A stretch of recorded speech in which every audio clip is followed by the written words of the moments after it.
The time is set for God to allot unto each man the land of his inheritance. For he says, Behold, I have set the land before you. Go in and possess the land. So sit back and watch or listen as God reveals to us divine strategies for possessing the land.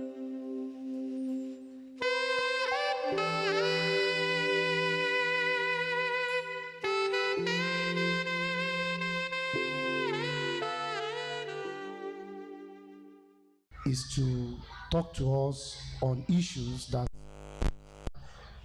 on our health. And it is obvious that we have the youth and elderly in this meeting. And because of that, I'll be talking on some issues that will benefit our youth and also our health. Praise the Lord. For the youths, I'll be talking on blood group and genotype. And for the elderly, I'll be talking on diabetes. Praise the Lord. Maybe I should start with the youth. The word of God in the book of Hosea chapter 4 verse 6 says, My people perish because they lack knowledge. It is imperative for each and every one of us to acquire knowledge, and I think what has informed our daddy to convene this program.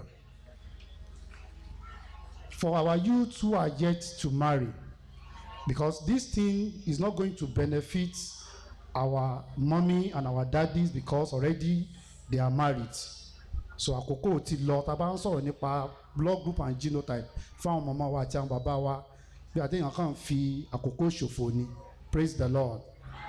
Ṣùgbọ́n eléyìí máa ṣe àǹfààní ńlá fún àwọn ọ̀dọ́ wa ní ọkùnrin àti ní obìnrin tí wọ́n ń wojú Ọlọ́run, tí ó fi mọ́ àwọn ọmọ wa kéékèèké tí wọ́n sì kéré. Àmọ́ ìpè ní ọjọ́ iwájú nígbà tí àkókò bá tó tí àwọn náà bá fẹ́ yàn, mo gbàdúrà yìí pé ọ̀kankan nínú wọn kò ní ṣíyàn lórúkọ Jésù.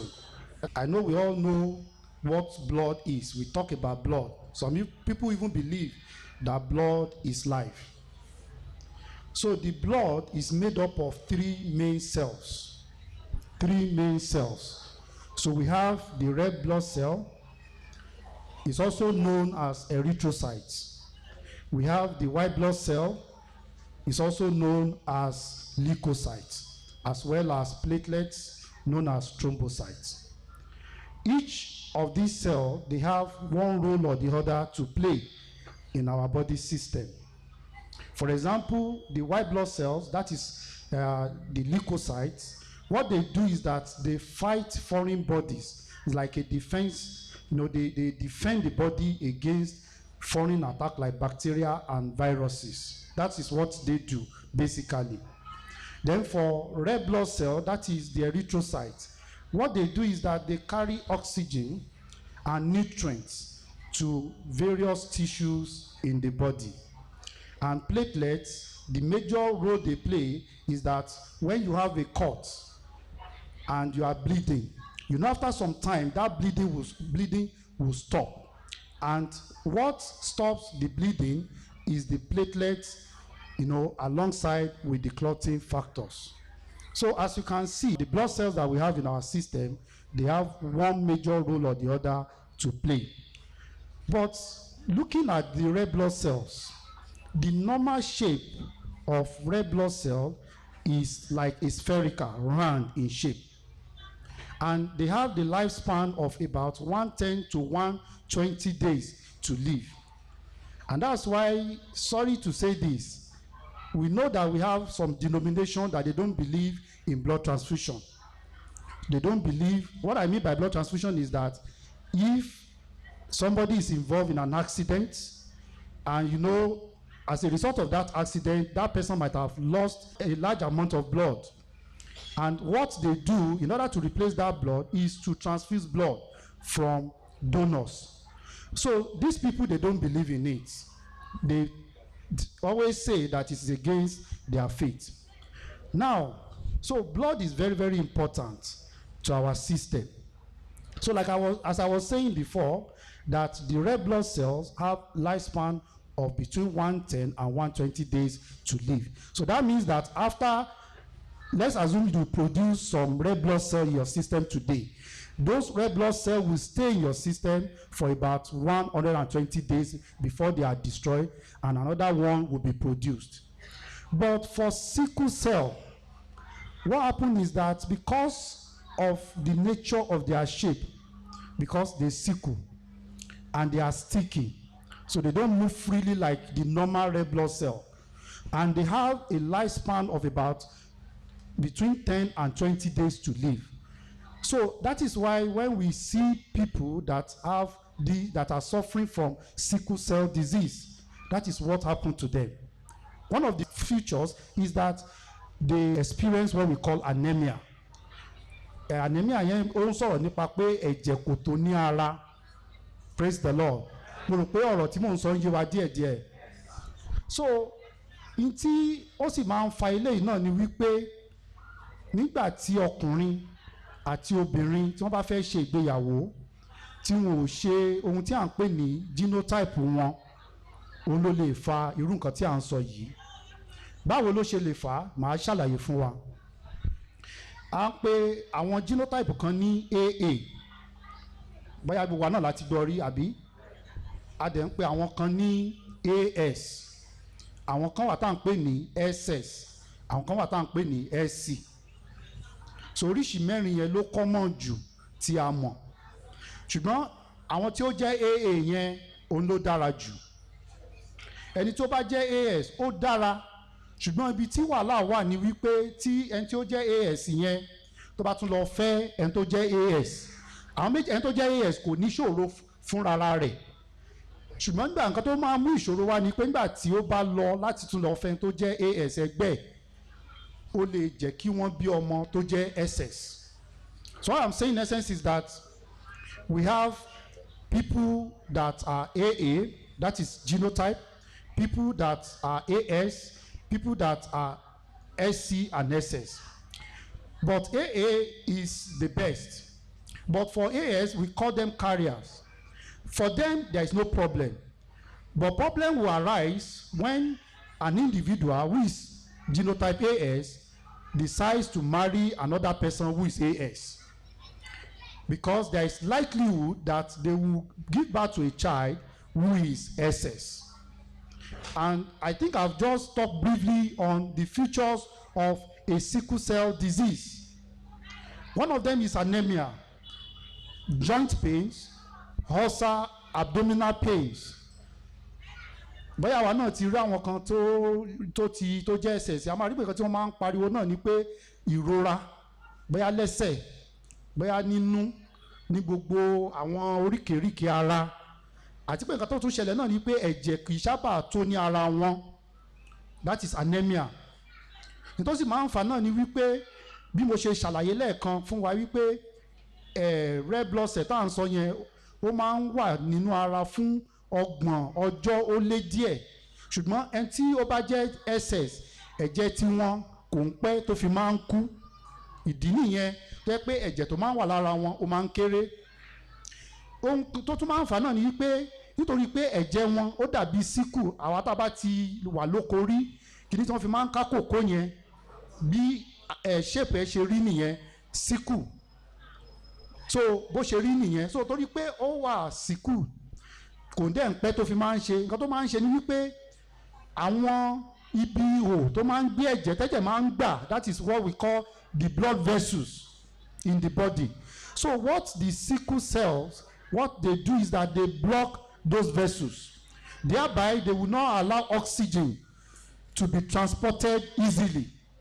And the nutrients that the tissue and the body, what they need, for growth, for normal growth, will not be supplied. So that is for genotype. So, and what we are saying in essence is that you can prevent this. If you are AS, as an individual, as a man, we advise that you don't marry a sister who is also AS. That is the only way by which we can prevent sickle cell disease.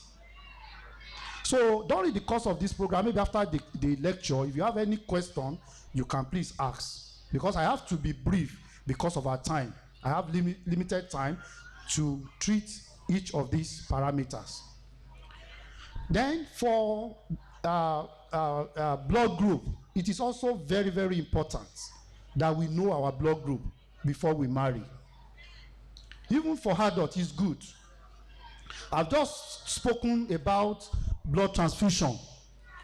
Like if somebody is involved in an accident, and as a result of that, that individual, lose large amount of blood, and the person is taken to the hospital. What they do is that they want to transfuse blood in order to compensate for the blood that he or she, that individual has lost. Now, and the danger there is this: we have 4 major blood groups. As we are seated here, we all fall into these 4 categories. What I mean is this: we have individuals that are blood group A, individuals that are blood group B, individuals that are blood group AB, and blood group O. Then there is something we call rhesus factor that is attached to each of these groups. An individual could either be A positive or A negative, B positive or B negative, O positive or O negative, AB positive or AB negative. Now, for individuals who are blood group A, what this means is that when it comes to donating blood to others, I'm talking about individuals that are blood group A now, they can only donate to individuals that are A, like them, and AB. But when it comes to them getting blood from other individuals, they can only get blood from individuals that are A, like them, and individuals that are O. But for B, they can take from B and they can take from O. But they can only give to individuals that are B and AB. For AB, AB can give to only individuals that are AB. That is why we call them universal recipients. But when it comes to them getting blood from others, they can get blood from all the other group. That's why we call them universal recipients. They can receive from others, but when it comes to giving, they can only give to AB. But for O, we call them universal donor. O can give to anybody, but it can only receive from O. Now, and another thing is this. So that's why when we want to donate blood or when we want to receive blood, we cannot just receive blood from just anybody. That is the reason why I'm telling us this. I remember an event that happened some years back when I was working in one of the mission hospital in Ibadan. A child actually was rushed to the hospital that day, and the child was anemic. What I mean by anemic is that he has shortage of blood. Let me use that word. And there was need for that child to be transfused. And under normal circumstances, what we do is that we ask the parents to donate blood. So the mother was around. She was the one that brought the child to the clinic. And we did all the necessary tests for the mother, actually for women. Actually, we prefer men to donate. We prefer men to women. But in a situation whereby men are not available, we can still bleed the women. I think you are getting what I'm saying, Mr. So this woman actually volunteered to donate blood to a child. So we did all the necessary tests. We checked the PCV. The PCV was okay. We asked her some questions, whether she's breastfeeding, whether she's pregnant, and so on, whether she's still menstruating.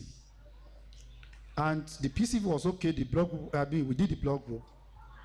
And at the end of the day, we told the woman that, please, sorry, you cannot donate for your child because your blood group is not compatible with that of your child. So we asked her to actually send for the husband. for the father of the child. So eventually he came. We also tested the man, and we also find out that the blood group was not compatible. So the man, we saw it in his eyes. The reaction was bad. So he faced the woman and said, "Woman, are you sure I'm the father of this child?" But we thank God that the man actually confronted that woman in our presence. So we called him and we educated him. The reason why I'm telling us is this: because for the mere fact that you are the mother and the father does not mean you can donate to that child. So that it will not look as if maybe you are doubting the paternity of that child. It's possible, and I will explain. It's a pity this thing is not on PowerPoint. I will have shown us but I will still explain. Now, if the husband is blood group A, you remember what I told us the other time? A. Let's assume the father is A and the mother is B. Forget about the resource now. Do you know that A that we talk about, we call it genotype, and we have something we call phenotype.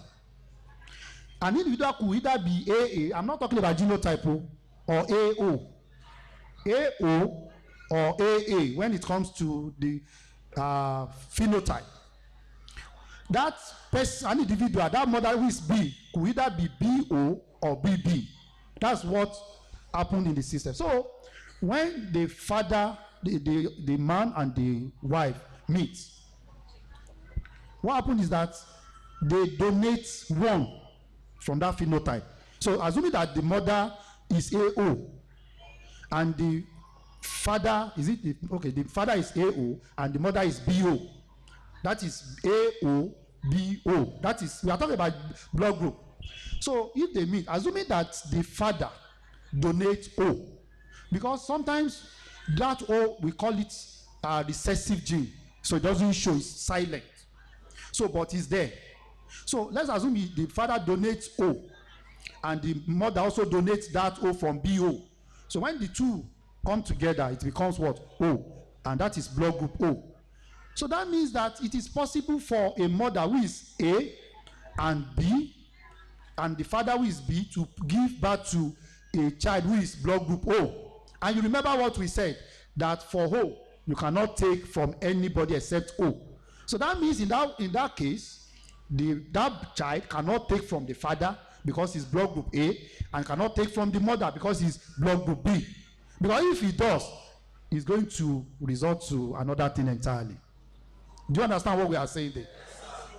So I'm just telling us this so that we know, in a situation where maybe we get to the hospital, God forbid, maybe we are asked to come and donate for the child, and you now discovered, and they now tell you that, sorry, your blood group is not compatible with the child. So just calm down. Praise the Lord. Then sometimes we use blood group also to know the true paternity to some extent. To know the true paternity. For example, now, if an individual who is AB, if a mother is AB and the father is also AB, there is no way they can have a child who is O. Do you understand? So if O is coming, so that means you have to suspect. There is a foul play. We see a lot in the clinic, but the only thing is that we cannot say anything. I've seen a couple that brought their children for blood group, and we now discover, I even asked them, are you sure? He said yes. I said, okay, it's okay. Praise the Lord. So there is need for us to know our blood group. There is need for us to know our genotype. And I also talked about the resource factor.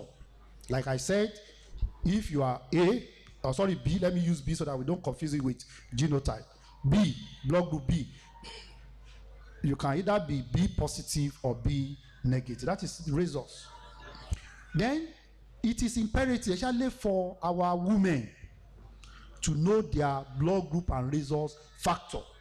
And that's why when some of us that go for antenatal in recognized hospitals, during that antenatal they ask us to do what? Do our blood group and genotype. Especially that blood group is very, very important and very germane. And the reason why they ask us to do is this, I will explain. If, assuming a father, the father is rhesus positive, irrespective of the group now, and the mother is rhesus negative. Now, when they give birth, immediately that mother put to bed in the hospital, the first thing they do, once they have the record that this woman is rhesus negative, so what they do is that they, within 48 hours, they determine the rhesus of that newborn baby, newborn child. So if they now discover that the rhesus factor is the same thing with that of the mother, negative, there is no problem. But in a situation whereby the rhesus factor is positive, like the father, that is where the problem is. And what they do, there is a way they can prevent problem. It can lead to what we call hemolytic disease of the newborn. And what they do is that they administer what we call anti-ROGAM within 72 hours to the mother. Because in order to prevent problem to subsequent children, I will not say more than that.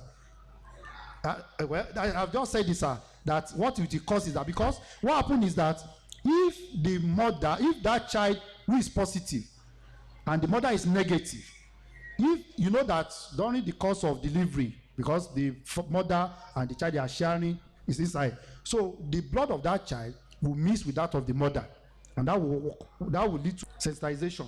So by the time the mother conceive again, that child is not going to have problem with the first one, but the subsequent offspring, they might have issues, because already the blood of that mother has been sensitized. So when she conceives again, the child, there will be a kind of sensitization, and it can lead to issues because of the production of IgG, which can cross the placenta. So, and some of the things it can cause is that it can cause hemolytic anemia, breaking down of that WB red blood cell rapidly. And that's why some of them, in a very serious situation, it can lead to what we call kernicterus. That is accumulation of bilirubin. Bilirubin is a toxic substance. Bóyá àti rí àwọn ọmọ kan tójú wọn máa ń yellow. Àti máa ń rí àbí? So bilirubin nìyẹn. So deposition of that bilirubin in the brain can lead to brain damage. So that's why it's always good, that to know our blood group and the rhesus factor as well as our genotype. So if you have any questions pertaining to what I've said, because I still have to go and say something about things that affects our elderly people rather. So you can please ask questions, and more explanation will be provided during when you ask the question. Praise the Lord. Then for our mommy, for our mama wa, ohun tá fẹ́ sọ̀rọ̀ lè pàtó náà ni ó ní ṣe pẹ̀lú diabetes. Torí mo mọ̀ pé ohun tó common jù fún àwọn àgbàlagbà nǹkan méjì ni, hypertension àti diabetes. So there are two things that are common to our mummies and daddies, anybody above 40 and above. So these two diseases are hypertension and diabetes mellitus. But today I'm going to limit myself to diabetes. Now, diabetes is a disease, is an inherited disease. Àwọn kankan wà tí tó máa ń pa mí lẹ́rìn tí mo sì fẹ́ ṣàlàyé fún wa lónìí. Àwọn kan á sọ fún mi wá ní ẹlòmíì ṣe pé ọ̀pọ̀lọpọ̀ náà àwọn ọ̀dọ́ tá a bá lọ sí patí tí wọ́n bá fún wa bá rí coke bá bá ṣe rí náà la máa ń mu àbí bẹ́ẹ̀ kọ́ ẹlòmíì lè mu ògò 6 lójúmọ́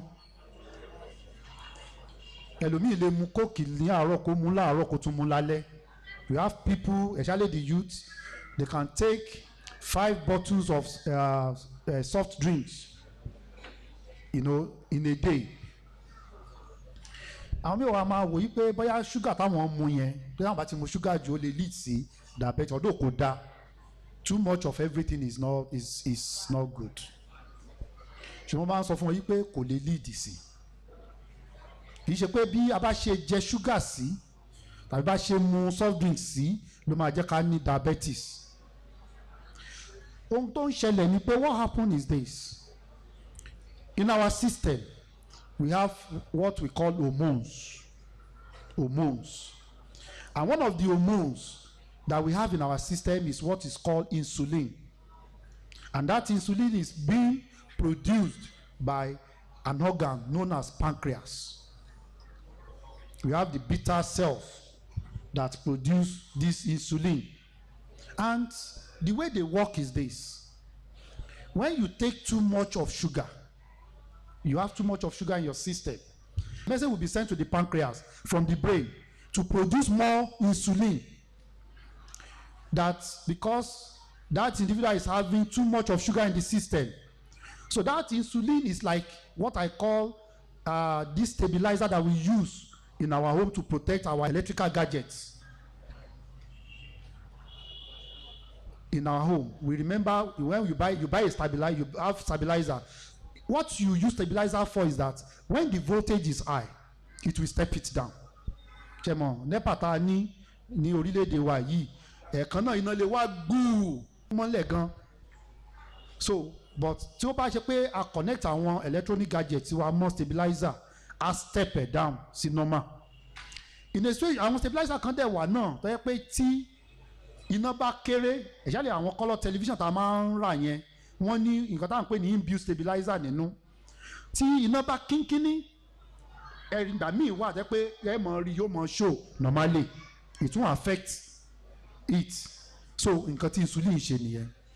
Tí sugar bá pọ̀ nínú ara, insulin wà produce láti mú wálẹ̀ sí ibi tó yẹ kó wà. Tó bá yẹ pé sugar náà ò tún tó náà, insulin náà ni ó ṣiṣẹ́ àti wọ́n kan glucagon yóò tún mú wá sí level tó yẹ kó wà, because I need the sugar. Kì í ṣe pé kó tún kéré jù, kì í ṣe pé kó tún pọ̀ jù. So that is when the blood sugar is too low, that condition is known as hypoglycemia. When it is too high, it is known as hyperglycemia. Do you understand what I'm saying now? So wọ́n tó sì máa ń fà á tí àwọn èèyàn fi máa ń ní diabetes ni pé number 1, àkọ́kọ́ gbọ́dọ̀ wo family history. That's why we ask questions. Ṣé bàbá yín ní diabetes? Ṣé ìyá yín ní? Pé wọ́n bá ní, those people are susceptible to having it. There is every possibility for those people to have it. Nǹkan mìíràn tó ń fà á náà ni wípé àwọn tó bá tún tí wọ́n bá tún lómi lára, we call them those people that are obese. Ẹlòmíì wà tó bá rí chocolate ó jẹ, orele ó máa ń jẹ́ kéèyàn tóbi. So àwọn yẹn náà máa ń fà too much of fat. Then ṣùgbọ́n nǹkan tó ń fà jù ó ní wípé tí insulin tí mò ń sọ yẹn tí ò bá tó lára, ọ̀nà wo ni ò dẹ́gbẹ́ gbà tó lára, òun náà ní wípé if there is a problem with that pancreas, that organ that produce the insulin, if it is diseased, carcinoma of that pancreas, tó bá ti ní problem kò ní lè produce insulin, pé mo sọ pé òun ló ń produce insulin. So tó bá ti ní pancreas ẹ bá ti ní problem kò ní lè máa ṣe mọ́ nǹkan tó yẹ kó ṣe. Oríṣi méjì ló dẹ̀ wà. We have 2 types. We have type 1 and type 2 diabetes. Type 1 and type 2. So type 1 yẹn la máa ń pè ní insulin dependent diabetes mellitus, and type 2 is known as non-insulin dependent diabetes mellitus. Oríṣi méjì ló wà. Oríṣi àkọ́kọ́ tí mo kọ́kọ́ sọ̀rọ̀ nípa ẹ̀ pé insulin dependent yẹn, which is type 1. Tá bá rí àwọn tí ó bá ní tó bá ti máa ń nítọ̀ ṣúgà yẹn, ní tí àwọn máa ń ṣe ni pé nǹkan tó ṣẹlẹ̀ ni wípé pancreas yìí ò tiẹ̀ lè produce insulin rárá mọ́ ṣó ti yé wa tí wọ́n bá dẹ̀ ń jẹ ṣúgà gẹ́gẹ́ bí mo ṣe sọ kò sí nǹkan tí ó máa control ṣúgà yẹn so tí wọ́n máa ṣe tí àwọn yẹn máa ń ṣe ni wípé wọ́n máa inject ara wọn pẹ̀lú insulin ṣó ti yé wa wọ́n máa inject ara wọn sọ láti jẹ́ kí ó wálẹ̀ fún àwọn type 2 ohun tó ṣẹlẹ̀ ni wípé insulin yẹn wà pọ̀ tó kéré nínú ara tàbí kó jẹ́ wípé àwọn cells tó wà nínú ara tó yẹ kó gba insulin yẹn ń resist insulin we call it insulin resistance or lack of sensitivity to insulin ó ní àwọn nǹkan tó ń ṣẹlẹ̀ yẹn fún àwọn tó jẹ́ type 2 yẹn nǹkan tí wọ́n máa ń lò ní pé wọ́n máa ń fi diet control yẹn ẹ̀rí pé gbà míì wọ́n sọ fún àwọn tó bá ní ẹ má jẹ àwọn oúnjẹ báyìí ṣé ó ti yé wa ẹ má jẹ ṣúgà ẹ má jẹ òkèlè ẹ má jẹ àmàlà ọlọ́gẹ̀dẹ̀ ṣé ó ti yé wa ẹ má jẹ ẹ̀wà àkàrà then a máa advice wọn náà pé kí wọ́n ṣe exercise dára then àwọn tó bá tún ti tóbi náà kí wọ́n máa ṣe exercise kí wọ́n make sure pé àwọn kì í ṣe pé wọ́n ń sanra náà lọ bẹ́ẹ̀ yẹn torí gbogbo àwọn eléyìí lè pé ó lè jẹ́ kéèyàn develop diabetes so mi ò kò yé wa so Ọlọ́run á ràn wá lọ́wọ́ so nítorí pé mo mọ̀ pé a ní àwọn ìbéèrè kọ̀ọ̀kan tàbí òmíràn láti béèrè so màá fi àyè sílẹ̀ fún wa láti béèrè àwọn ìbéèrè tí a ní lọ́kàn àti ọ̀dọ́ ni o àti àwọn àgbàlagbà náà so this is the time for us to ask questions so you have any question that is bothering your mind for the youths and the elderly so I would like you to please ask the question now. Okay. All right, sir. Please, you can come forward, sir.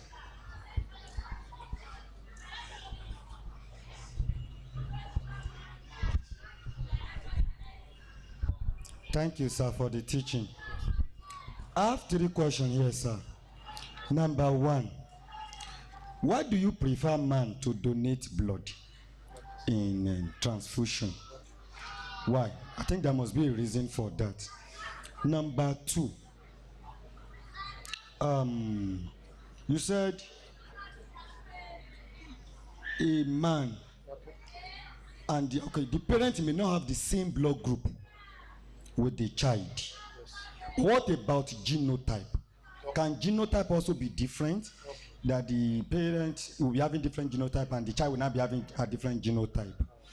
Then the last one, why do we now have what you call is it hyperglycosis and hypo?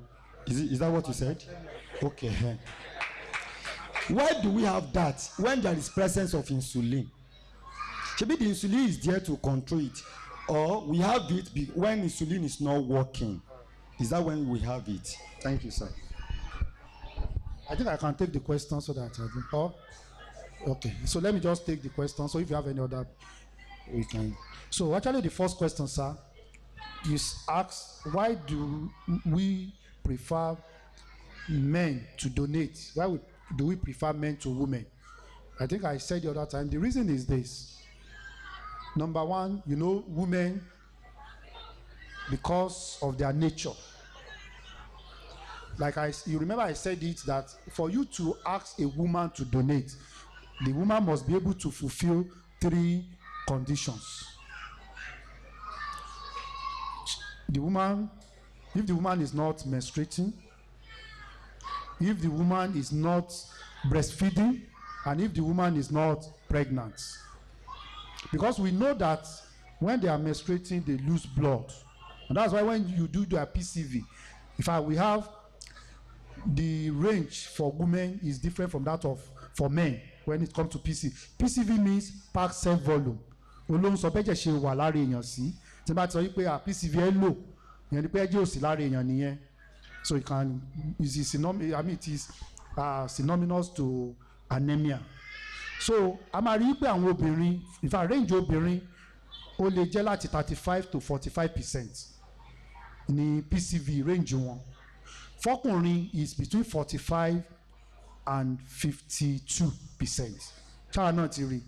So ìdí rẹ̀ náà dẹ̀ ní pé torí pé obìnrin lóṣooṣù ẹ mọ̀ wọ́n lose ẹ̀jẹ̀. Ṣó ti ń yé wa? Dẹ̀ tóbìnrin bá dẹ̀ ń breastfeed náà àwọn advice wọn láti donate ẹ̀jẹ̀. Then mo rò pé mo ti answer our first question, sir. Then the second one, sorry, but mo ń ṣe discussion yóò yẹ kí n sọ̀rọ̀ nípa bí a ṣe ń inherit genotype just like blood group. I think it skipped my mind. A máa rí pé bí mo ṣe sọ, like I said, that we have individuals that are AA, individuals that are AS, and individuals that are SS. Ohun tó ṣẹlẹ̀ ni wípé, let's assume that a man or the man is AS and the woman also is AS. Now tí àwọn méjì bá fẹ́ bímọ, kí ni AS yóò là sí méjì, yóò pín sí méjì, yóò jẹ́ A and S fún ọkùnrin, A and S náà fún obìnrin. So ẹyọ kan nu A and S yẹn nínú A àbí S ti ọkùnrin ni ó donate. Fóbìnrin náà ẹyọ kan náà ni ó fi sílẹ̀, ọkùnrin ó fẹ́ ẹyọ kan sílẹ̀, obìnrin náà ó fẹ́ ẹyọ kan sílẹ̀, méjì ó wà papọ̀.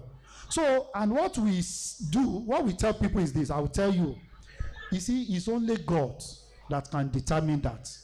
I always use this for illustration. There is something we call probability. For those of us that we know mathematics or statistics very well, probability. Now, if you have a sack, I'm not talking about a transparent sack now, the one that is not transparent. If you put 4 balls, color 2 black color and 2 white, so ẹ jẹ́ ká assume pé white yẹn ni A, àwọn black yẹn ni S tó wà ń bẹ̀. So wọ́n á ní pé at random, that is the way we talk in statistics, you are asked to pick 2 at random, maybe 4 times. So 4 yẹn mean pé bẹ́ẹ̀ yẹn fẹ́ bí ọmọ mẹ́rin. If you dip your hand into that bag, it's possible. That is, we are talking about possible outcome. Tẹ́yà bá tọwọ́ bọ̀, èèyàn lè mú lákọ̀ọ́kọ́, èèyàn lè mú dúdú kan, funfun kan. So yẹn túmọ̀ sí AS nìyẹn. Èèyàn tún lè tọwọ́ bọ̀ kó mú dúdú méjì, SS. Èèyàn tún lè tọwọ́ bọ̀ kó mú dúdú méjì again lẹ́lẹ̀kẹta. Mo rò pé ṣé ẹ mọ̀ pé orí ló Ọlọ́run nìkan ló lè determine yẹn. That is what we call probability. Some people ask questions that if you are AS and the other partner is AS, that it's possible that you just have only one SS. I said no, it doesn't work that way. We are talking about probability now. At the time that wọ́n jẹ́ AS méjì tí gbogbo ọmọ jẹ́ AA. Do you understand what I'm saying now? But it's only God that can determine that. Do you understand? But it's not good. It will not be good enough for us to tempt God. So mo rò pé mo ti answer question yín kejì sir. Mo rò pé mo ti answer question ìkejì nìyẹn. Then fún hypoglycemia and hyperglycemia. So kì í ṣe pé insulin ò ṣiṣẹ́. In fact, hyperglycemia yẹn in tó tún mean náà ni diabetes condition tí diabetes is just a name for the disease. But one of the characteristics of that diabetes ni pé èèyàn ní sugar nínú ara is hyperglycemia. Kí lẹ máa rí ni pé sugar level ti lọ sókè.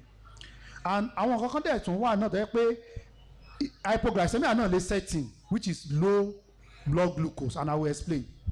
You see, for those that individuals that are known, that they know that they have diabetes, you understand what I'm saying now? You see, the best thing for us is to go to the clinic for medical treatment. Say, good management of diabetes will make some people to live long. In fact, I was reading on pages of newspaper just of recent that Obasanjo said that he has been battling with diabetes for 30 years, for the past 30 years. Mo rò pé ó ṣe yé wa, ó sì wà, but kò sẹ́ni tó lè mọ̀ torí pé ó manage dáadáa ni.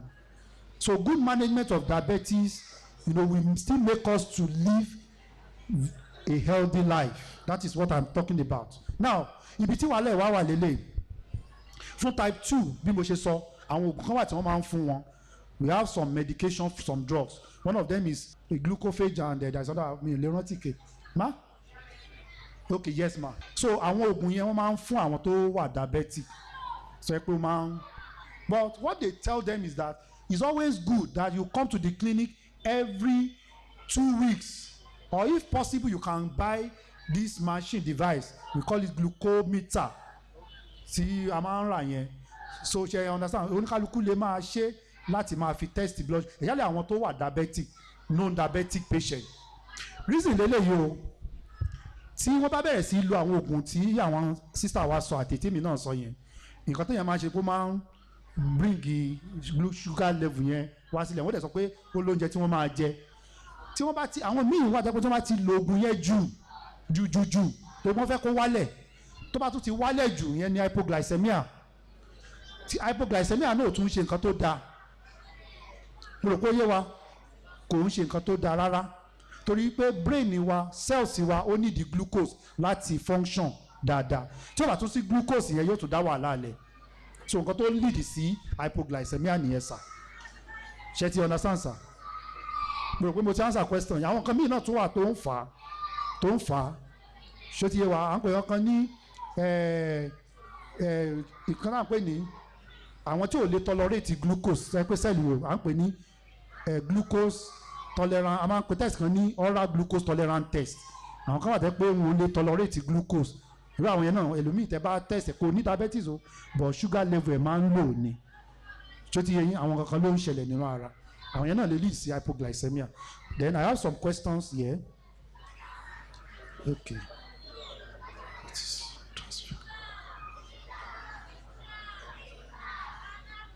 Sorry, the person that asked this question says, what is the cause of, is it hepatitis? Is the person trying to ask, is it hepatitis or hypertension? I don't know. Somebody said, what is the cause of hepatitis? But I think the person is just trying to ask the cause of hepatitis. But I will still talk briefly on that. Okay, let me just take these questions. He said, what are the early symptoms of diabetes? Thank you. Some of the symptoms, number one, there is something we call polyuria. That is frequent urination. Is the major symptoms. Tí ẹ bá ti rí ẹni tó sọ pé ó máa ń lọ sí toilet láti lọ tọ̀. Although náà àwọn oògùn kan wà náà tó máa ń jẹ́ kéèyàn tọ̀ o. Àwọn tó wà hypertensive. Then àwọn tó máa ń mu omi gan. Lẹ́tẹ̀yìn bá mu ògì sùn gbà míì náà. Tàbí gbà tí òtútù bá mú. Ṣé mọ̀ pé tí weather bá cool nígbà ọyẹ́ àbí ìgbà òtútù, èèyàn ń sweat. Torí ọ̀nà téèyàn fi ń gbà lose omi pọ̀. Èèyàn máa ń sweat báyìí, èèyàn lose omi. But téèyàn bá sweat, téèyàn dẹ̀ mu omi dáadáa, èèyàn ó máa tọ̀. So kì í ṣe pé kíní, but one of the signs is polyuria. Another one is àwọn míì wá jẹ́ pé oríṣiríṣi, ẹlòmíì wá jẹ́ pé ògbẹ́ máa gbẹ́ ni, ògbẹ́ ó máa gbẹ́, ẹlòmíì ó máa lose weight ni. Ṣó ti yé wa? Then àwọn míì tún wà jẹ́ pé à ń pè kankan ní ulcer, leg ulcer, ẹlòmíì. That's why you see people that are diabetic, what happen to them is that their immune system is down. Their immune system is always down. That's why you see some of them. I've seen a man who is diabetic, and at the end of the day, one of his legs, was amputated. Wọ́n gé ẹsẹ̀ yẹn torí pé egbò wà ńbẹ̀ kò dẹ̀ jiná. Ṣó ti yé wa? In fact, tẹ́lòmíì bá dé hospital tó bá ní ewo máa ń yọ lára òun gan. Àwọn nǹkan tí wọ́n máa kọ ni pé kó lọ ṣe blood sugar test torí wọ́n fẹ́ rule out to diabetes. Torí diabetes náà lè jẹ́ kí egbò kó má jiná, ó lè jẹ́ kí ewo kó máa yọ lára èèyàn torí ó máa suppress immunity nínú ara. Mo rò pé ó ti yé wa. So ara àwọn kan àwọn nǹkan díẹ̀ tá a lè science tá a lè rí nìyẹn. Ulcer, kégbò wà, you understand, egbò tí ò jiná tàbí tí ò lọ ó wà lára ẹ̀ náà.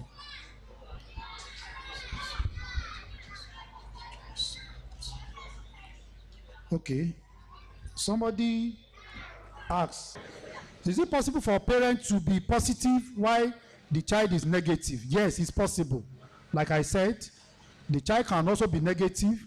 So that means that if the child inherits the rhesus factor of the mother, who is negative, so that child will also be negative. I think I said it, that if the child is negative and the mother also is negative, there is no need to take antiretroviral again.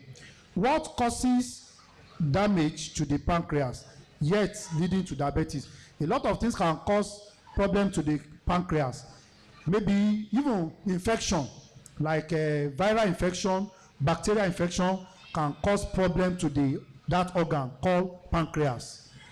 Do you understand what I'm saying now? So then, can someone with O negative blood group take ROGAM without checking the baby, knowing fully well that the father is O positive? You see, that ROGAM is very expensive. It's very expensive. So there is no point going to take ROGAM. You understand? You can, if you just check your blood group, you know your blood group, which will cost you like maybe 1,000 or so. And once you know it, you don't need to do it again. It doesn't change. So if you know your blood group and the rhesus factor, and they know that it is negative, and the rhesus factor of the baby also is negative like that of the mother. So there is no point taking anti-ROGAM. I think anti-ROGAM now, I don't have an idea of how much they sell it now, but I think it can be less than 15,000. My mommy said 25,000. Do you understand? Thank you, ma. So I'm one more. Praise God.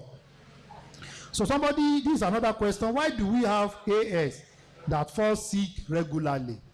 Well, everybody can fall sick. Even some people attribute malaria. They said that people who are AA are prone to having malaria regularly. Well, I don't know anything about that. But I don't, because for people who are AS, they are as normal, healthy as people who are AA. There is no problem. As people who are AS, in fact, they live a healthy life just like those that are AA. The only problem is that we discourage them from getting married to AS so that they don't have children who are SS. That is the only issue. Then we have this. Sir, you talk about SS, but what of SC, sir? Are they have, okay, okay, yes, thank you. You see, we also, like I said, we have SS and we have SC. You see, SC is just like SS, but their own condition is a little bit mild. You understand? In fact, in most cases, they don't experience anemia, but the only thing they experience is what we call rheumatoid arthritis. Rheumatoid arthritis. Joint pain yẹn ni problem tí wọ́n jù àwọn tó bá jẹ́ SC. But kì í ṣe pé jẹ́ wọ́n máa ní shortage of blood níbo kì í ṣe wọ́n ṣe àìfà ìjẹun kí wọ́n kàn máa ń normal ìyẹn PCV wọn, but nǹkan tó máa ń ṣe jù sí wọn ò ní wípé gbogbo joint báyìí máa ro wọ́n ní ọwọ́ ẹ máa rí wọn tẹ́lẹ̀ omi bá ń rìn báyìí yóò máa rọra rìn, so nǹkan tó máa ń ṣẹlẹ̀ sáwọn nìyẹn. So ẹni bá àjẹ́ ṣe lè ní náà ni pé ká sọ wípé nǹkan kan wà tá à ń pè ní AC náà òun náà fẹ́ dàbí AS. So ẹni tẹ́nìkan bá jẹ́ AC tẹ́nìkejì náà jẹ́ AS tí máa fẹ́ ra wọn CT ìkan àti SC kejì tó bá kóra pọ̀ ló máa di SC. Mo rò pé ó ti yé wa. Sir, what causes damage of pancreas? Mo ti answer question yẹn. What are the preventive measures if it is discovered that diabetes is in my family lineage? I think I said it the other time that if maybe your father or your mother, you are aware that they are diabetic, what you do is that you watch, you live what we call a sedentary lifestyle. You watch what you eat, you do exercise, and you also take some preventive measures so that you don't have it. Praise the Lord. Aside diabetes, sir, I want you to tell us sugar that has any negative effect. So sugar has any negative effect on the youth. Are you saying emphatically that aside blood genotype, risk factor should also be a determinant factor in choosing a marriage partner medically? Okay, maybe I just answer that question briefly. I think what this person is trying to ask is that apart from genotype and blood group, do you have any other thing that a youth, whether male or female, should do before they go into marriage? Yes, but just because of time constraints, that's why, you know, I could not actually talk much on other things like HIV and hepatitis. Very, very important. Very, very germane. In fact, I know that most churches nowadays, before you go into marriage, maybe some weeks to the marriage, they ask you, both the sister and the brother, to go for tests. They go for tests. And some of the tests they ask them to do is blood group and genotype, then hepatitis B screening and HIV. And for ladies, they ask them to do pregnancy tests. Do you understand? Because it's very, very important. So that, for example, now, hepatitis is more deadly than HIV. So it's just because of our time that, you know, I will not be able to really talk much on those two diseases. For hepatitis, you can go for screening. You do the screening. If the test is negative, the result is negative, there is some, you can go for vaccination, because there is vaccine for hepatitis B. So it will, when you take the vaccine, it will prevent you from, when you are exposed to it, it will prevent you from getting it. That is what it means. So they only give it to those people that are negative. They don't give it to those that are positive. Do you understand? So for those that are hepatitis positive, well, if the negative mother has baby for positive father and the necessary injection is taken, but still the mother is having convulsion, what happened? Well, convulsion has nothing to do with rhesus factor. You see, you can have convulsion. Even children can have convulsion when you have malaria parasites being deposited in the brain. You understand? You can have convulsion. So blood group and the rhesus factor has nothing to do with convulsion. Okay. Somebody asked that to determine your rhesus factor, what test should you go for? If you want to determine your rhesus factor, it goes alongside with blood group. They don't do blood group alone. So when you say you want to do your blood group, it's blood group and rhesus factor together. Do you understand? So you can go for blood group tests. So náà sọ náà ni pé ẹnìkan béèrè yìí pé tá a bá fẹ́ ṣe blood group rhesus tá a sọ pé yẹn ṣé a ṣe máa ṣe yẹn lọ́tọ̀. Ohun tí mò ń sọ náà ni wípé tá a bá fẹ́ ṣe blood group yẹn, blood group àti rhesus yẹn wọ́n máa ń lọ papọ̀ náà ni.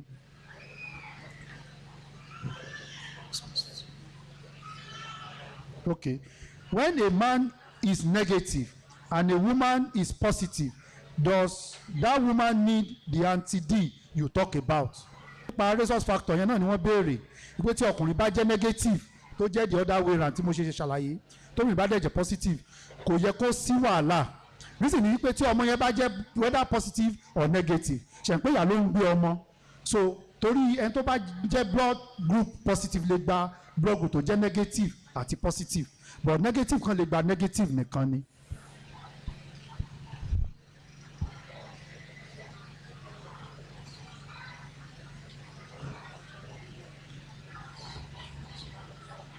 Ẹnìkan ní what is the relationship between blood group and genotype? Kò sí pé nǹkan kan wà pẹ̀lú wọn, kàn máa ń lọ papọ̀ náà ni.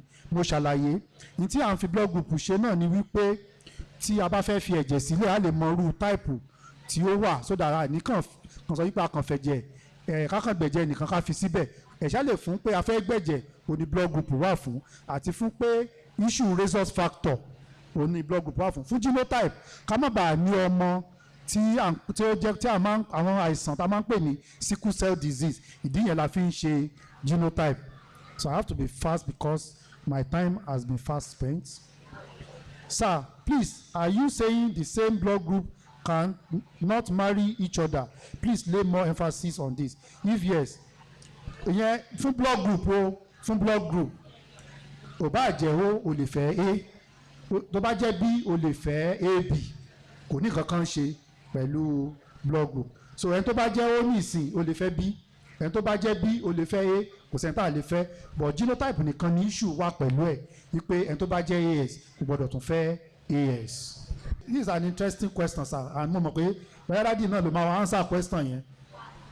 ẹni kọ́ ó ní sir you said if the genotype AS to AS of a brother and a sister is not compatible you advise they should not be together. My question is, can God lead his disciple astray? I.e., leading him to a brother or a sister which he, God, knows that they are not compatible. Should we go contrary to his leading? So tí ẹni yìí kọ bá kí n tún ní èdè Yorùbá ó ní wípé ẹni yìí kọ wípé mo sọ nígbà tí mò ń sọ̀rọ̀ wípé ẹni tó bá jẹ́ AS àti AS wípé kò dára kí wọ́n fẹ́ ara wọn ó wá béèrè wípé ìbéèrè wọn ni wípé ṣé tí Ọlọ́run bá tọ́ ìránṣẹ́ rẹ̀ sí wípé ṣé Ọlọ́run lè ṣì ìránṣẹ́ rẹ̀ lọ́nà bí wípé nígbà tí Ọlọ́run ti sọ ó ti darí arákùnrin yẹn lọ sí ọ̀dọ̀ arábìnrin tó jẹ́ pé Ọlọ́run ló sì sọ bẹ́ẹ̀ wípé tẹ̀wá sọ wípé wọn ò wà compatible pé wọn ò lè fẹ́ra wọn wípé ṣé káwọn ṣe tako ìlànà Ọlọ́run níbí ìbéèrè tẹ́ni ẹ béèrè nìyẹn. Well, I will answer your question in this way. You know, I started by quoting a Bible passage that is Hosea chapter 4 verse 6. That my people perish because they lack knowledge or understanding. Like I said, that medically we advise people not to marry. For a brother and a sister who is AS, if both of them are AS, that is not medically advisable for them to go ahead because of the repercussion. Well, I know that we have some people that they have a very, their faith is very high. So if you know, because I've seen a situation whereby the church asks the brother and the sister not to marry based on the medical reports, and both of them told the men of God that they want to go ahead, that they would like to go ahead, that because God is leading them. So if your faith can carry it, no problem. But maybe after this program, our daddy will still shed more light on this particular question. Thank you.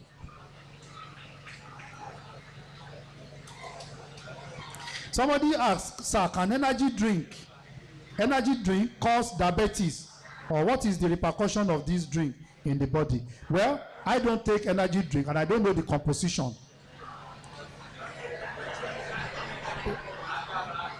But like I said,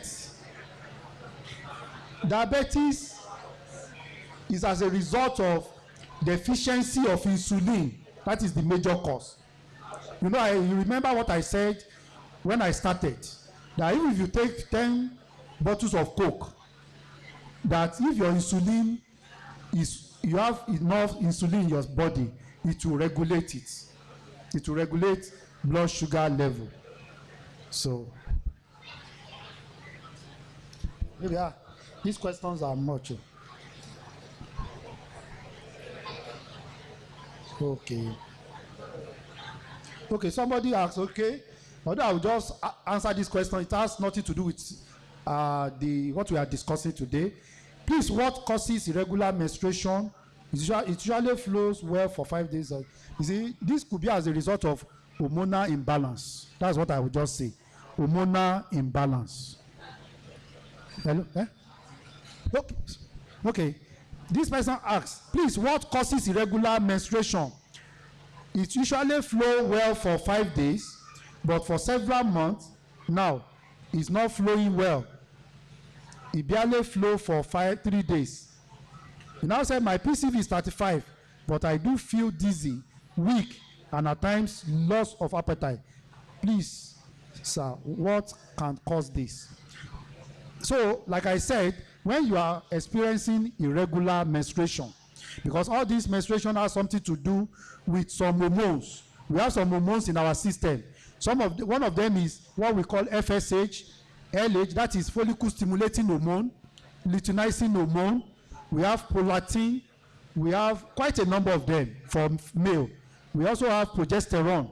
These are the hormones that regulate the menstrual cycle in a woman. So, but in a situation when you begin to have this hormonal imbalance, you begin to experience hormonal imbalance in your system, it can also cause irregular menstrual cycle. So my advice for you is to seek medical advice or help. You can go to the hospital, and when you get to the hospital, they will ask you to go for hormonal assay, whereby they will determine the level of this hormone that I've mentioned, FSH, LH, prolactin, progesterone, and so on and so forth. And if your PCV is 35, I think that PCV is okay, and you are feeling dizzy, it could be as a result of other underlying causes. You see, if somebody is hypertensive, it can lead to dizziness. If you have your blood sugar level is low, it can also lead to what? Dizziness. A lot of things can cause dizziness. So that's okay, bóyá kí n sáré sọ ní Yorùbá. Ẹni ẹ béèrè yìí pé nǹkan oṣù wọn máa ń ṣe ségesège, wípé kí ló lè fà á. Wọ́n á sọ wípé àwọn nǹkan kan wà nínú ara tó máa ń jẹ́ kí nǹkan oṣù èèyàn kó lọ déédéé. So àwọn nǹkan yẹn là ń pè ní hormone. Wípé tí àwọn hormone yẹn bá ti bẹ̀rẹ̀ sí ṣiṣẹ́ kíṣẹ́, tàbí tí wọn ò pọ̀ bó ṣe yẹ kó wà, tàbí tó bá tún pọ̀ ju bó ṣe yẹ lọ, ó lè máa jẹ́ kí nǹkan oṣù obìnrin kó máa ṣe ségesège. Ṣùgbọ́n àmọ̀ràn mi náà fún irú ẹni tó kọ́ yẹn náà ni wípé kí irú èèyàn bẹ́ẹ̀ kó lọ sí ilé ìwòsàn, kí wọ́n sì ṣe àwọn àyẹ̀wò tó yẹ láti wò pé ṣé àwọn hormone yẹn ṣó wà bó ṣe yẹ kó wà, ṣé kìí ṣe pé wọ́n pọ̀ jù àbí wọ́n kéré jù. Ìyẹn ni ẹni yẹn kọ́. Bákan náà wọ́n tún béèrè yìí pé bẹ́tẹ̀ ṣe wà lára àwọn ó jẹ́ 35%. Mo sọ wípé fún obìnrin tó jẹ́ 35 ó wà òkè, ṣùgbọ́n nǹkan tó lè máa jẹ́ kí òyì máa kọ́ wọn ó pé oríṣiríṣi. Ẹni tí ìfúnpá rẹ̀ ga, tàbí tí ó ní ìtọ̀ ṣúgà, tàbí tí ṣúgà ò pọ̀ lára rẹ̀ rádà, ó lè jẹ́ kí òyì kó máa kọ́ irú èèyàn bẹ́ẹ̀.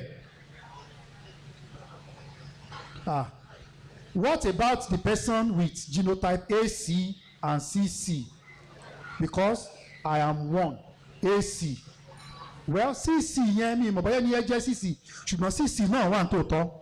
Ṣùgbọ́n láti gbọ́ tí mo ti ń ṣiṣẹ́, mo rò pé ẹ̀kan ni mo rí CC rí. Torí pé a gbàgbọ́ wípé ẹni tó bá jẹ́ CC yẹn, ó torí pé wọ́n ti ẹ̀ bí ọmọ yẹn, lọ́mọ yẹn likely kò ti kú nínú. So it's most likely that that woman will experience what we call stillbirth. So CC is very rare. But àwọn ètò common jù náà ni AC, AS, SC, SS àti AA. Àwọn tó common jù nìyẹn. Is there a solution for sickle cell disease? Yes. Bọ́dọ̀ bá ti bí àwọn ọmọ yẹn, ohun tó ṣẹlẹ̀ tá a máa ń ṣe náà ni wípé irú ọmọ bẹ́ẹ̀ a gbọ́dọ̀ máa gbé lọ sí ilé ìwòsàn fún ìtọ́jú ní gbogbo ìgbà. So it is imperative that we take such a child to the hospital. We take that child to the hospital regularly for treatment. Torí níbi tí mo ti ń ṣiṣẹ́, a ní ọ̀pọ̀lọpọ̀ àwọn tí wọ́n máa ń gbé wá bẹ́ẹ̀ yẹn. Mo dẹ̀ mọ àwọn kan pé a sì mọ àwọn kan pé wọ́n jẹ́ SS bẹ́ẹ̀ yẹn tí wọ́n sì wà. Mo mọ ẹnìkan tẹ́ pé ẹni ẹ ti pé 50 years báyìí. Yes. Ṣùgbọ́n nǹkan tí wọ́n máa ń ṣe ni wípé tí ó bá ní orí fọ̀hún báyìí, ara ń ro mí, wọ́n ti gbé wá hospital. Torí pé tó bá dé hospital, wọ́n ó ṣe àwọn àyẹ̀wò fún. Ara àwọn nǹkan tá a máa ń rí náà ni wípé wọ́n wà susceptible to infection. Wọ́n máa ń ní àìsàn. So WBC wọ́n máa ń wà raised.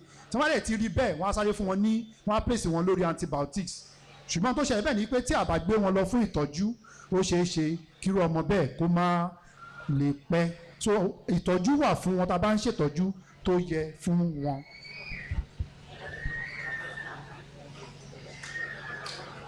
Okay.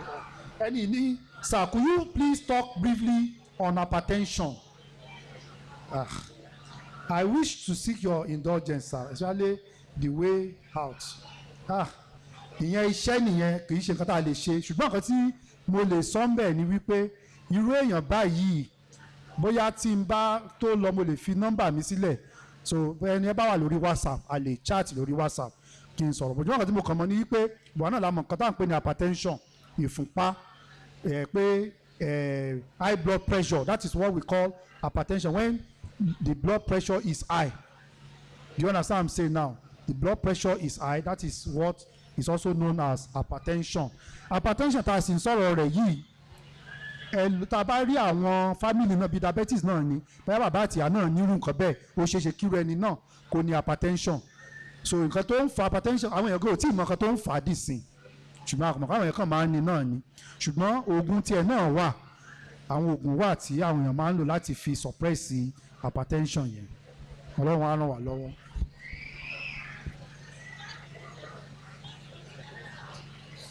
Okay. Only I have seen a situation whereby someone urinates and the urine is surrounded by termite. Are you talking about termite or ants? Èèrà lẹ́ni ẹ fẹ́ sọ èèrà. What is the cause? Then sir, you made mention of SC as a blood genotype. How does it come about and what is its effect? Mo ti sọ bá a ṣe lè jẹ́ kéèyàn rẹ̀ tó jẹ́ SC TAS tó bá fẹ́ AC ọmọ tí wọ́n bí lè jẹ́ SC ṣùgbọ́n ó ti sọ nǹkan tó máa ń ṣẹlẹ̀ sí wọn wípé nǹkan tí wọ́n máa ń experience náà ni kí gbogbo joint báyìí kó máa ro wọ́n ní gbogbo ìgbà. That is what we call rheumatoid arthritis. Please sir, some people are in the auditorium who does not mo ti address issue.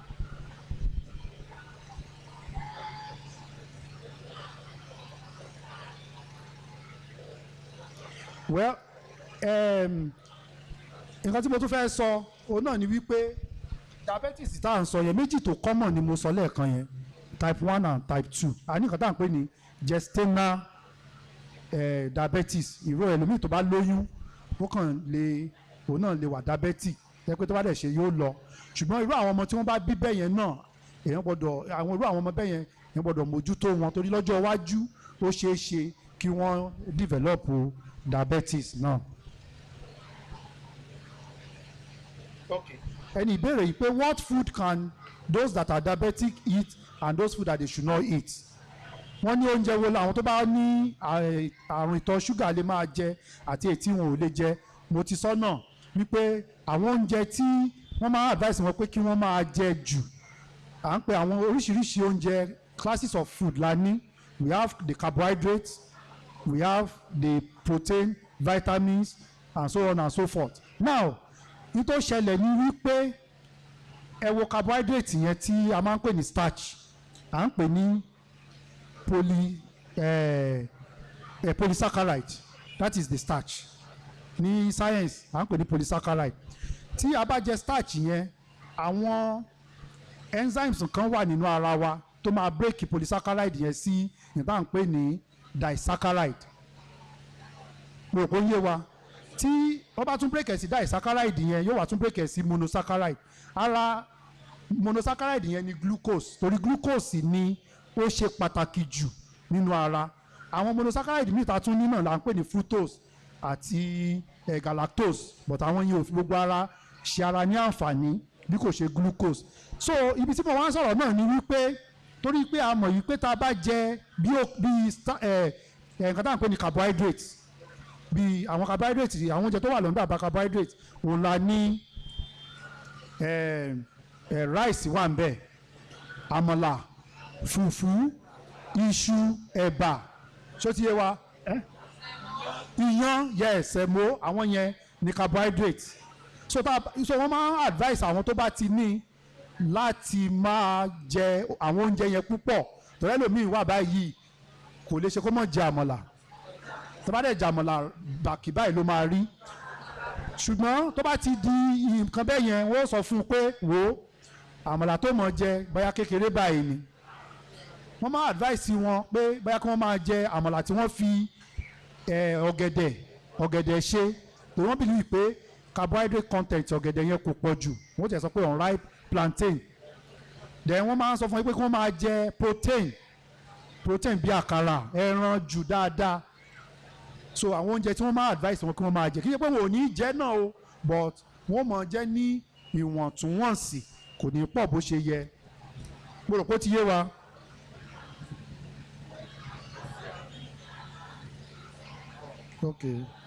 ok ẹnìkan béèrè question yìí wọ́n ní if the mother is negative and the child is negative and the child is negative, can it still lead to high bilirubin and G6PD deficiency, that is glucose 6 phosphate dehydrogenase deficiency? Now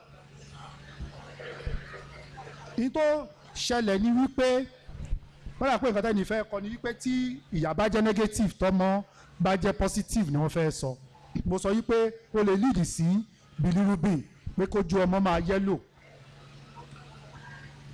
Kì í ṣe ọ̀dọ̀ náà kì í ṣe gbogbo àwọn tí wọ́n bá ní incompatibility yẹn náà lójú wọn máa ń yellow. Àti rí àwọn ọmọ kan náà tẹ́ pé tí wọ́n bá bí ojú wọn máa ń yellow. Wọ́n ń pè ní jaundice.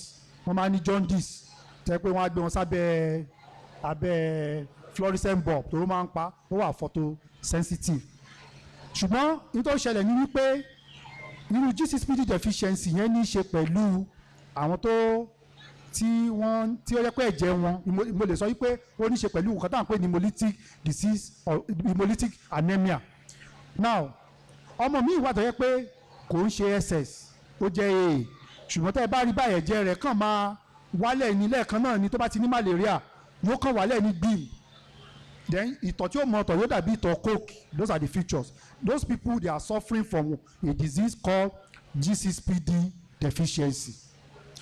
Nǹkan tá a dẹ̀ lè ṣe fún wọn náà ni wípé àwọn oògùn malaria kan wà tí wọ́n gbọ́dọ̀ máa lò. Kàn sí wọ́n bá lọ lo àwọn oògùn malaria kan ó máa break down red blood cells sí wọn tó máa jẹ́ kí wọ́n á di wípé wọ́n tọ̀tọ̀ tó dàbí ìtọ̀ coke ẹ̀jẹ̀ wọn dẹ̀ máa lò. So nǹkan tó ìyẹn wà fún nìyẹn. So sorry, let me just quickly.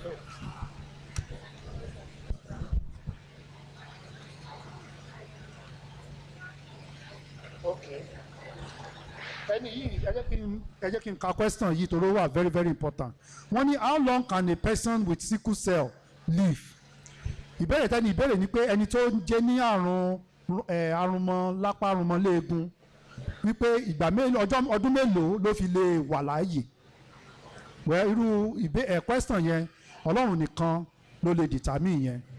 Ṣùgbọ́n gẹ́gẹ́ bí mo ṣe sọ síwájú wípé irú èèyàn bẹ́ẹ̀ yẹn tó bá rí ìtọ́jú tó dára ó sì lè wà kó wà títí ìfàrántí arákùnrin kan tó lówó ní ìlú Èrúwà Ògúndóyin owó wa lámógún láti gbọ́ pé Ògúndóyin rí. So kó tó di pé wọ́n kú irú àìsàn báyìí ni wọ́n ní ṣùgbọ́n àdè máa rí pé wọ́n sì dàgbà at least mo mọ̀ pé wọ́n lé níbi 50 ṣóyé wa wọ́n lé ní 50 mo mọ̀ àwọn kan náà pé wọ́n ti kọjá 50 tí wọ́n sì ní àìsàn yìí. So ohun tó ṣe náà ni pé téèyàn bá lè máa gbé wọn lọ fún ìtọ́jú ní gbogbo ìgbà ó ṣeé ṣe kí irú èèyàn bẹ́ẹ̀ kó sì pẹ́ ní ayé.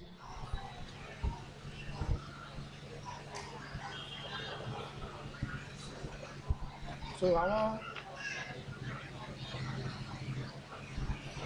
ẹnìkan béèrè yìí pé sir is sobo drink good for our health? Well, sobo ó dára tó mọ̀ pé ewé kan ni wọ́n fi máa ń ṣe but nǹkan tó kàn ṣẹlẹ̀ sí mi ni pé mi ì mọ bí mo ṣe sọ lẹ́ẹ̀kan mi ì mọ composition so mi ì tí ì mọ àwọn nǹkan tí wọ́n fi ṣe so but àwọn kan ní ó wà medicinal wípé torí àwọn ewé tí wọ́n fi ń ṣe but mi ì lè tí ì fi gbogbo ẹnu sọ wípé ó dára àbí kò dára. What are the symptoms of hepatitis B? Symptoms of hepatitis B. Well, one of them is tiredness. Then kejì tó tún wà bẹ́ẹ̀ ni wípé irú èèyàn bẹ́ẹ̀ náà máa ń ní jaundice. Àwọn tó bá ní hepatitis B wọ́n máa ń ní jaundice. And that hepatitis B virus also affects the liver. So it can cause liver cirrhosis. Ó lè jẹ́ kí liver èèyàn ó máa le tí ò ní fi lè ṣe nǹkan tó yẹ kó ṣe. Gẹ́gẹ́ báyìí mo bá dẹ̀ ṣe mọ̀ pé liver kan ni gbogbo wa ní. Unlike kidney that we have 2 kidneys. You understand? So, and that's why for kidney, when somebody is having renal problem, kidney problem, do you understand what I'm saying? Now we have seen cases of people that have kidney problem the two kidneys actually are damaged. And what they do is that they do what we call kidney transplant. So if those people can get a donor who who is ready to donate one out of the two kidney, you understand? Because if you remove one from one out of the two, the other one can still do what we call the compensatory function, can still function like as if he has two. So that person, such an individual, can donate to somebody whose two kidneys are damaged. But for liver, we have only one liver. So àti ìlẹ̀ gbọ́ pé wọ́n ń ṣe liver transplant rí torí pé ẹyọ kan náà ní ẹnì kọ̀ọ̀kan náà ní, so ṣé wàá fẹ́ ẹyọ kan tiẹ̀ náà lẹ́ẹ̀ni. So what I'm saying is that in English, for those that do not understand Yoruba, is that this person actually asked that what are the symptoms of hepatitis B, and I said that hepatitis B virus actually affects the liver, and because each individual has one liver, unlike kidneys, whereby you have two kidneys, and we have seen situation of those people that have problems with their two kidneys, and actually they went for what we call kidney transplant, whereby a healthy individual whose two kidneys are functioning well decided to donate one out of the two kidney to the individual. Save the life of the person that is having problem. It's not possible. So that's why each individual has one liver. And what hepatitis does is that it affects the liver cells and thereby, making the liver not to perform its normal function in the body. Because the liver has a lot of functions to perform, like detoxification, lipid metabolism, carbohydrate metabolism, and so on and so forth. Ẹni tí ó bá ní ìtọ̀ ṣúgà, ṣé ó lè máa lá oyin? That people that are diabetic, is it good for them to take honey? That is what this question is all about. Fine, I learned that honey, well, if you are talking about pure honey, because it's always difficult to get pure honey. Most of the honeys that we have around are adulterated honey. So, but if you are able to get a very good honey, because honey is medicinal, apart from taking care of diabetes, even if you have cough, it will take care of cough and a lot of diseases, ailments that you can think of.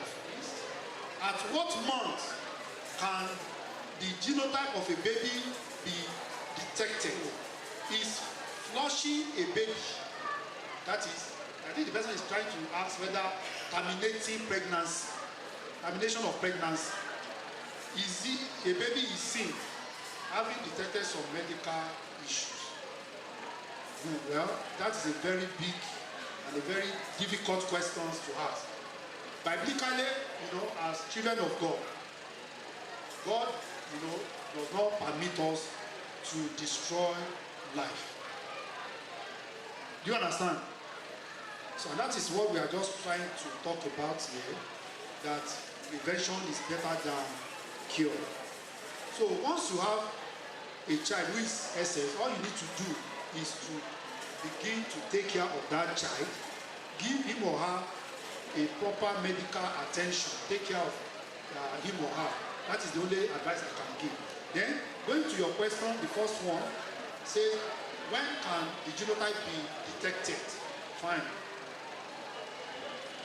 Well, we always advise parents, especially after giving birth to a child, that when the child is 1 year old and above, you can bring the child, you can take the child to the lab for genotype test. So it's not always advisable for you to take a child who is just a day old, 1 week old, even 6 months old, to the lab to detect the genotype. And I will tell us the reason. Remember when I started, I talked about cells, blood cells. When you talk about blood cells, we have 3 major cells, especially the RBC. And I remember I said that the lifespan of red blood cell is between 110 and 120 days, isn't it? So if you divide that 120 days by 30, you want to calculate the number of months. You have like how many months? About 4 months. Now, when a mother put to bed, you remember that the blood of that mother is mixed with that of the baby. That's why we call it cord blood. That blood is rich. Sometimes when you do the PCV of a neonate, neonate means just a day-old baby. It's always like 70-60%. Very rich. And we believe that the blood cells of the mother is also in the system of that baby. So if you now go and you can go and do the blood genotype around maybe a month after giving birth, you discover that what you are doing is that you are analyzing the blood of the baby and that of the mother. And the blood of that mother in that baby will still live for like about 4 to 6 months before it dies off. Do you understand what I'm saying now?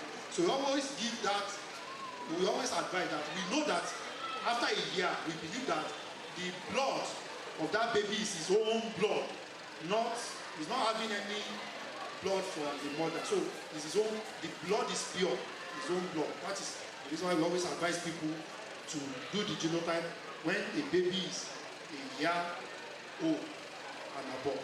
Thank you.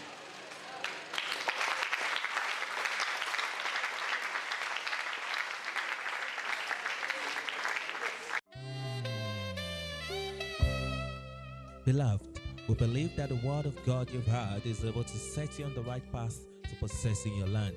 We encourage you to be obedient to whatever instructions that has come to you. If you need further help or counseling, our brother Joseph Olaokunla is at your service. You can reach him on the following numbers: 0805-422-2180 or 0806-398-0914. You can also reach him on the email josepholaokunla@gmail.com. God bless you.